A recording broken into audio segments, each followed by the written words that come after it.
अस्सलाम वालेकुम बुजुर्गों, दोस्तों और साथी नाजरीन। इस हफ्ते के फ़िक्र नज़र प्रोग्राम में आपका इस्तकबाल है। एक महीने से चल रहे जेनजी का एहतजाज या जंतर मंतर पे चल रहा जेनजी के एहतजाज में जेनजी को बग़ैर किसी क़यादत के, बग़ैर किसी सियासी लीडर के बहुत बड़ी कामयाबी मिली।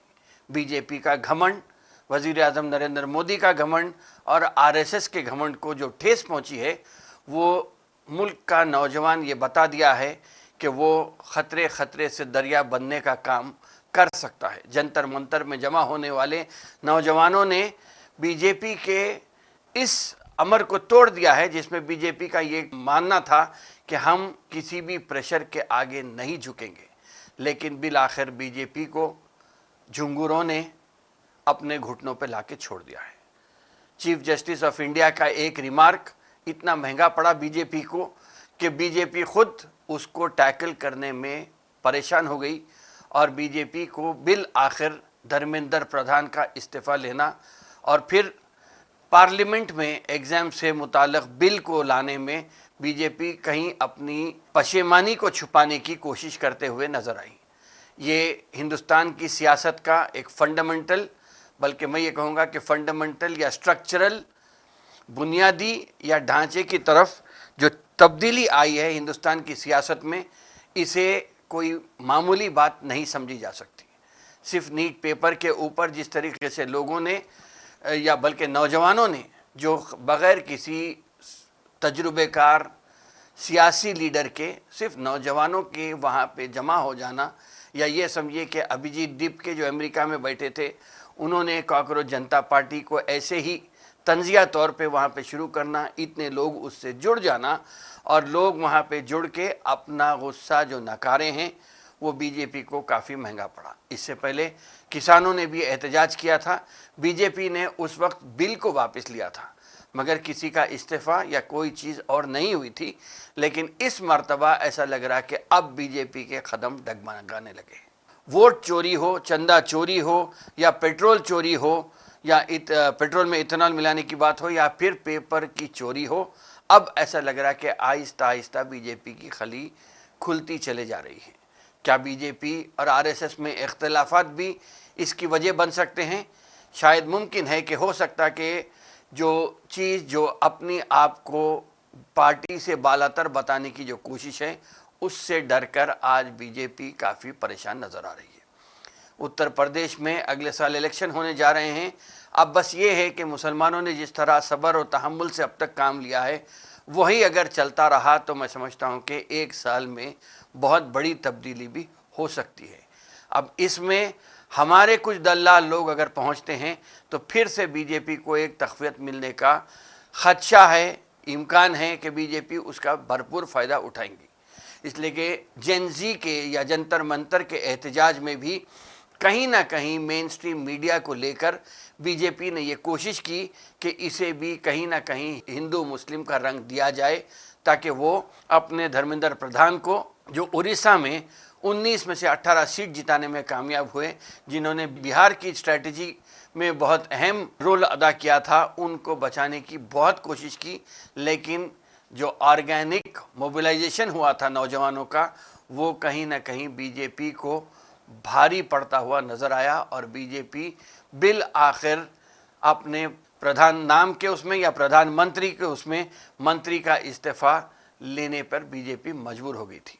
गोदी मीडिया के सहारे अब तक जो वहम कायम हुआ था बीजेपी का कि हम किसी के आगे नहीं झुकेंगे और जो हमारे साथ टकराएगा हम उसके पास ईडी, सीबीआई या पुलिस को या इंटेलिजेंस को भेज देंगे, इनकम टैक्स को भेज देंगे, वो जेनजी ने उसे तोड़कर उस बुनियाद को चिकनाचूर कर दिया है। और ये बताने की कोशिश हुई, बल्कि ये कहूँगा कि जेनजी ने ये बता दिया कि हम किसी से डरने वाले नहीं हैं। अगर हमारे पे बात आती है तो हम किसी को भी एड़े हाथों ले सकते हैं। वायरल वीडियोस के ज़रिए या ऐसे मुहावरों के ज़रिए ऐसे नए नए क्रिएटिव शॉर्ट फिल्म्स बनाए गए थे, उससे बीजेपी काफ़ी परेशान हो गई। लोग दूसरे मुकामात से दिल्ली पहुंचने की कोशिश कर रहे थे। 23 घंटे की जो ट्रेन थी एक, वो 48 घंटे बाद दिल्ली पहुंची। बिहार यूपी से भी ट्रेन्स को या बल्कि नाकाबंदी करके वहाँ से एहतजाज करने के लिए जो लोग आ रहे थे उन्हें रोकने की एक कोशिश हुई। लेकिन जेनजी ने अपने आप पे, अपने जनरेशन पे होने वाले जो जुल्म है, ज़्यादती है या नाइंसाफ़ी है, उसके ख़िलाफ़ इन्होंने, जेनजी ने जिस तरीक़े का एहतजाज किया, उससे ये अंदाज़ा होता है कि अब हिंदुस्तान की सियासत काफ़ी गर्मा गई है और हिंदुस्तान की सियासत में जेनजी हो या कॉकरोचेस हों, इनका बहुत ज़्यादा इम्पोर्टेंट रोल रहेगा। कभी प्रोटेस्ट के आगे ना झुकने वाली बीजेपी जेनजी के आगे क्यों झुकी, इसके ऊपर काफ़ी ज़्यादा सवालात उठ रहे हैं। मैं ये कह दूं कि जेनजी जो है वो 1997 से 2012 के बीच में पैदा होने वाले जो लड़के लड़कियां हैं उन्हें जेनजी से ताबीर किया जाता है। और बीजेपी का झुकने का, इनके सामने झुकने का मकसद ये है कि 2029 के जो लोकसभा इलेक्शन होने जा रहे हैं उसमें जेनजी की तादाद 25 से 30% इलेक्ट्रेट के करीब वहाँ पे रहेंगी, जो पहली बार वोट देकर किसी पार्टी की तकदीर का फैसला कर सकते हैं। इनका इलेक्ट्रल 25 से 30% को अगर हम एदाद और शुमार में देखेंगे तो तकरीबन 37 करोड़ ऐसे वोटर्स रहेंगे या 370 मिलियन के करीब वोटर्स रहेंगे जो अपना वोट इस्तेमाल करेंगे और वो किसी को भी किसी भी तरफ झुकाने की ताकत रखते हैं। अब होगा ये कि बीजेपी इख्तिदार पर है और बीजेपी को सख्त परेशानी से गुजरना पड़ रहा है।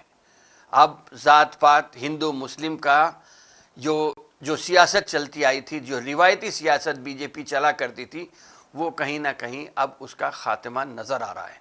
इसलिए कि जेनजी ने कहीं ये नहीं बताया कि वो हिंदू हैं या मुसलमान हैं या दलित हैं या आला ज़ात के हैं। उन्होंने सिर्फ ये बताया कि हमारे को हमारा मुस्तक़बिल दरख्शां होना है। तो इसको हम आसानी से या बिल्कुल ऐसा कोई एक एहतजाज के तौर पे नहीं ले सकते हैं, क्योंकि हम खुद भी ये सोच के अगर करें, हमारे साथ ये नाइंसाफ़ी ये है कि हम मुसलमान हैं, तो अगर हम मुसलमानों की बात करेंगे तो वहाँ पे जिस तरीके से पैलेट गन्स इस्तेमाल होते हैं, हमारे ऊपर 100 अगर पैलेट गन्स होते हैं तो यहाँ जंतर मंतर पे भी 4-6 पैलेट गन्स तो चले ही हैं। अब सुप्रीम कोर्ट किस तरह किस करवट इसके हक़ में फ़ैसला देता है, ये तो आगे आगे क़ानून में ही मालूम होगा कि पैलेट गन्स का इस्तेमाल किसने करवाया था या किसके बोलने पे करवाया गया था और उससे जो होने वाले नुकसानात है उसके ऊपर, या कल ये चीज़ जो स्टूडेंट्स फ्यूचर ऑफ इंडिया जिसे कहते हैं उनके ऊपर क्या पैलेट गन्स का इस्तेमाल दुरुस्त था या फिर गलत था। अगर इस्तेमाल गलत था, होना तो चाहिए गलत ही, तो उसमें रास्त जिम्मेदारी आती है होम मिनिस्टर अमित शाह की। इसके अलावा भी अगर देखेंगे तो जो इकोनॉमिक इन्फ्लेशन हो रहा है उससे तो फाइनेंस मिनिस्टर भी कटहरे में आ सकते हैं। पैलेट गन्स के इस्तेमाल में या बच्चों के ऊपर लाठीचार्ज, जुल्म और ज़्यादती के ऊपर अमित शाह कटहरे में आ सकते हैं। इथेनॉल ब्लेंडिंग 20% करने पर नितिन गडकरी कटहरे में आ सकते हैं। वह ऐसा लग रहा है कि दूसरी बात, सबसे बड़ी बात यह है कि भगवान राम के नाम लेकर या उनका इस्तेमाल करे, जो पार्टी ने 200 से 300 सीट तक अपना सफ़र तय किया था, उनके मंदिर में जमा होने वाला चंदा भी चंदा चोरों ने चुरा कर लेके चले गए। तो ये आगे किस तरीके की किस सियासत पे हिंदुस्तान में सियासत क्या रंग लेती है, इसको अब यहाँ से देखना बहुत ज़रूरी है।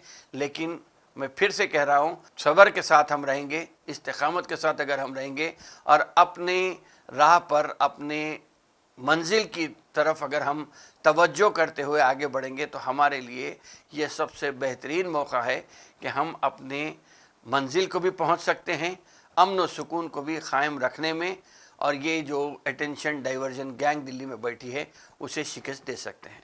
बहरहाल ये आपके हाथ है कि आप अपने सब्र को, अपने जज्बात को काबू में रख के आगे बढ़ें। बहरहाल इसी चंद बातों के साथ मैं अपने प्रोग्राम को यहाँ पे ख़त्म करता हूँ। इंशाअल्लाह ताला आइंदा हफ्ते फिर मुलाकात होगी, फिर बात होगी। शुक्रिया, खुदा हाफ़िज़।